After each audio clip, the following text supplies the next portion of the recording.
Submax VO2 testing using the Rockport walk test.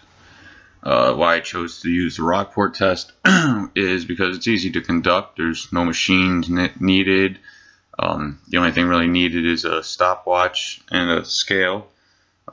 Decided to do this outside because the track offered some privacy for the client who didn't want other people watching him as he performed the test. The client also did not enjoy running, so walking makes this easier.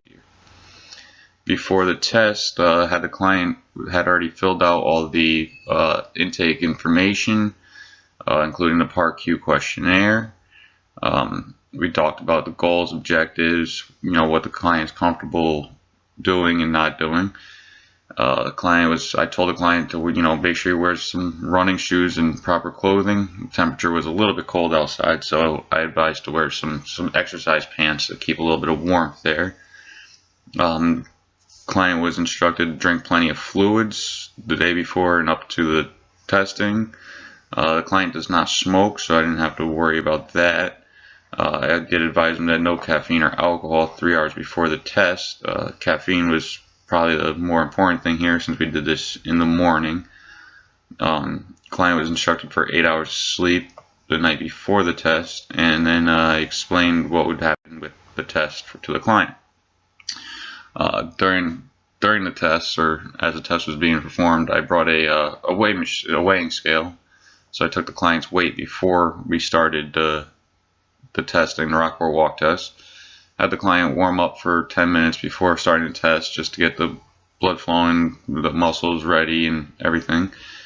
And then to start the test, I told the client, that he'd be walking for as briskly as possible for 1 mile, emphasizing that it's walking, not running. When we were ready to start, I told the client to begin, and I started the stopwatch. The clock ran as the client walked as briskly for 1 mile. Upon completion of the mile is when I stopped the stopwatch and then took the client's heart rate. The data used to calculate the submax VO2 was the client's age, their sex, weight, heart rate at the end of the test, and the amount of time it took to complete the mile.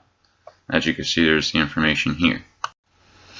And then I went about calculating the VO2 max. And as you can see, all the data that was used and the formula that was used to calculate the VO2 max. So the results for the VO2 max, or you saw the client's score for it. The average for the client's age and weight is 43.46, which the client scored just below it, but is still considered to be in the average range for VO2 max. Based off the data that was obtained here, we would do a 20-week walking program that is designed to fit this person here, this client. And it would start at 2 miles in the first week, and then working it up to about 3.5 miles at the end of the 20th week. And at the end of the 20th week, we would retest the client with the same Rockport walk test and see the improvements that were made, or if there were no improvements made for the VO2. And then we'd make adjustments to the training program based off the client's new testing score. Some changes that could be made for a new program could be changing the distance walked or the pace that was walked during the distance. If there was no change in VO2 max scoring after the 20 weeks, then we would just stay with the same program until after retesting after another 20 weeks to see if there was improvement.